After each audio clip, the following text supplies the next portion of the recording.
Originally, I was going to make a YouTube short concerning Randy's case, as the significant points of difference between reality and missing 411 can be distilled down to about a minute or so. However, as I did more research and learned more about Randy and his family, I decided that he deserved a full-length video to talk about him as a person, as well as the particulars of his case. Sources are in the description box below, so you can check up on where I'm getting my information.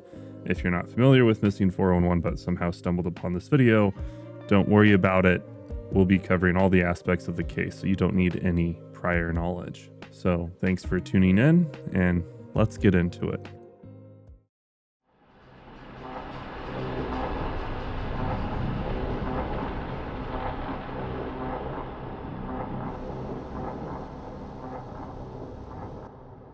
Pepper Sauce Canyon derives its name from a rather humorous tale about a prospector, Alex McKay, who claimed that his hot sauce went missing while he was exploring the area. The official website for the campground has a tongue-in-cheek note that the thief is still at large, and I couldn't help but draw a bit of a parallel to the missing 411 abductor. Perhaps he started out small by stealing some hot sauce. The canyon is full of rocky, rolling hills, a surprising amount of trees for Arizona, as well as desert shrubs.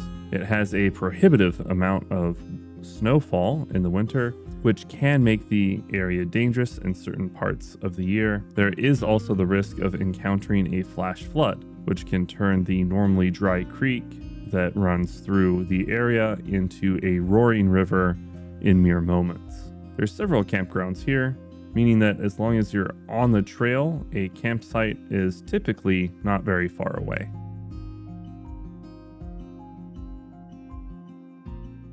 Randy Parscale was 10 years old in April of 1979. He was a third grader in Roberts Elementary School, and he was loved by his class. He was very popular among the students for getting the whole class to laugh at just about anything. His teacher, Judy Wright, stated that the very idea of Randy being missing from her class was something that neither she nor her students were prepared to confront. Randy was not just a class clown, but somebody who, even at the age of 10, had the respect and admiration of his peers. Although he was rowdy and always looking to make people laugh, he was very close to earning the Citizen of the Week award, which is a bit of a misnomer, as this award required good behavior for 9 weeks.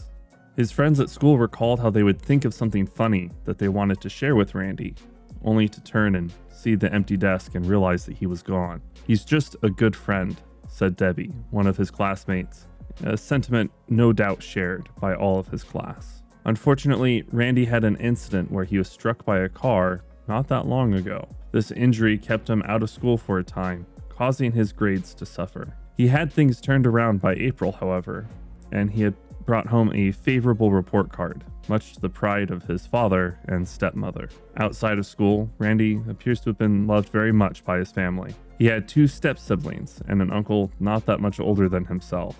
To reward all of Randy's hard work in school, his grandfather, Walter, offered to take Randy, his stepbrother Robbie, and his 14-year-old uncle Michael to Pepper Sauce Canyon for a boys' outing. Although Randy suffered from asthma and he typically played mostly at home, being almost entirely unacquainted with national parks, he was excited by the prospect of new experience, and he went along with the others.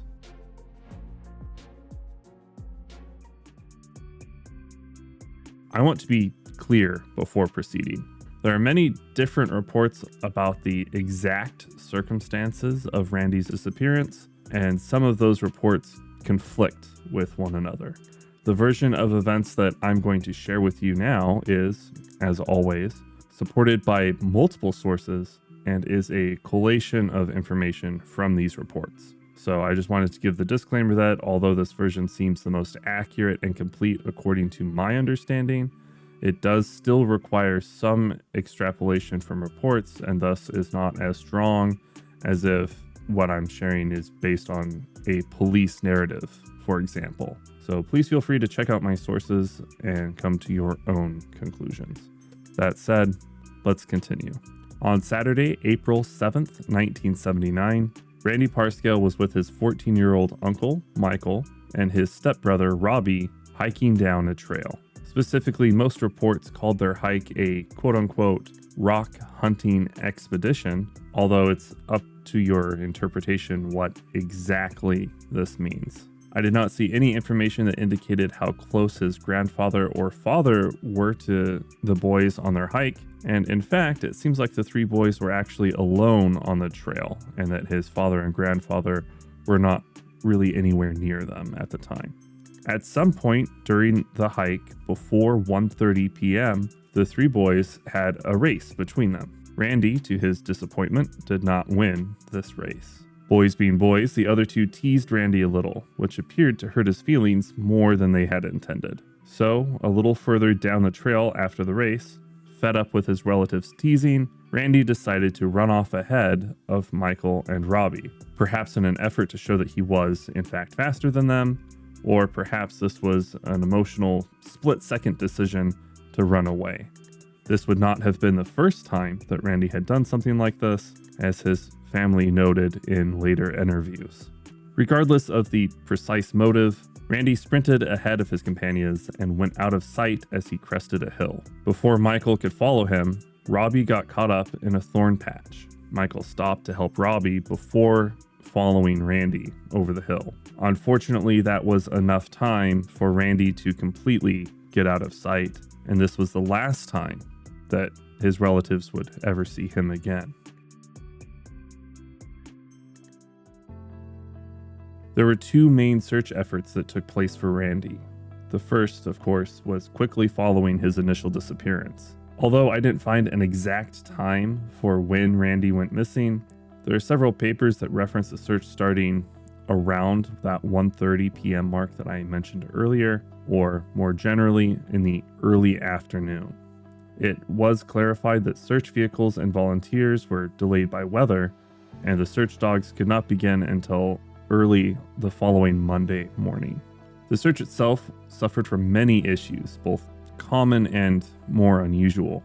Weather played a big part, with blizzard-like storms hindering the search and covering up potential trails and evidence. One of the searchers, a volunteer named Manuel Navarro, came out to search the area with his two sons. They split up to search, but Manuel did not return. His sons went looking for him and found him with the help of other searchers. He had succumbed to a heart attack at the early age of 49 as he searched the area for Randy. The search effort continued for about a week with around 50 people before finally scaling back. I'm a little dubious about the quality of the search, since the sheriff is repeatedly cited as going out later to search areas that were not part of the original official search even a month later. It makes me question exactly how much was searched by the original 50 people before this search was scaled back. Adding to my concern around the quality of the search is the inclusion by law enforcement of a psychic who, of course, contributed absolutely nothing meaningful to the search. The information gathered from the search efforts included some witness reports of Randy being spotted in various parts of the canyon, especially near some of the other families that had set up camp. These sightings, however, were never reported to include Randy getting into a car or being with a stranger, just that he had been seen wandering around all on his own. The family was of the opinion that Randy was still alive and had made it out of the canyon, either willingly by going with somebody or by being kidnapped. This is a very common thread that we see with parents of missing children, as it is the only way that their child may still be alive after being in the woods for more than a week. The second search effort that I referred to earlier took place over the course of several weeks, mostly in May, with the sheriff investigating areas that had not yet been searched. However, the sheriff's efforts appeared to be in vain, as no further clues were ever located. He did say, however, that there were no signs of foul play, and his own personal theory was that Randy had just wandered off and gotten lost. At this point, the reward that was put up by family, law enforcement, and donors was somewhere around or higher than $1,250, which is about $5,500 in today's money.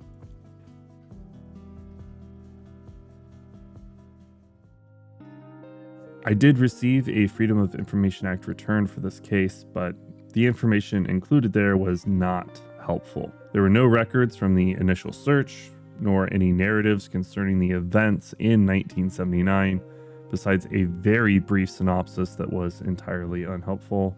What the records did contain were the efforts that took place in the early 2000s to get DNA samples and test them against a skull fragment that was found in the area. However, this did not yield a match. As such, Randy is still a missing person officially. For those of you who are interested in seeing how the case pans out in reality versus the missing 411 report, as I alluded to in the early parts of this video, this section is for you.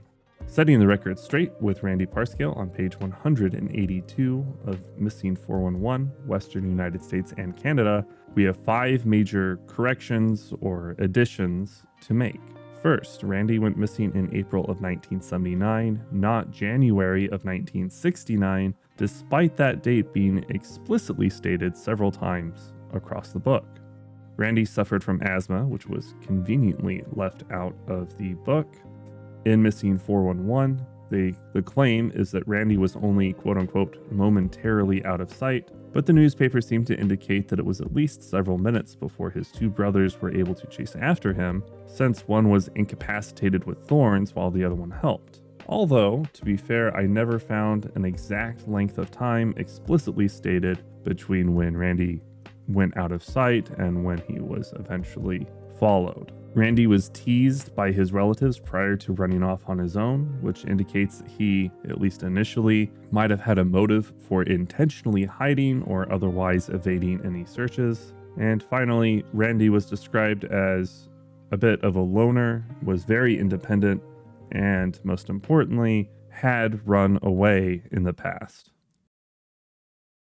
Thanks for watching until the end. Hit like if you liked the video, and if you disliked, then I'm impressed that you're still here. A special thank you goes to my patrons over at patreon.com for making my job just that little bit easier. There is a not insignificant cost to researching these videos, and every little bit helps. Until next time, take care.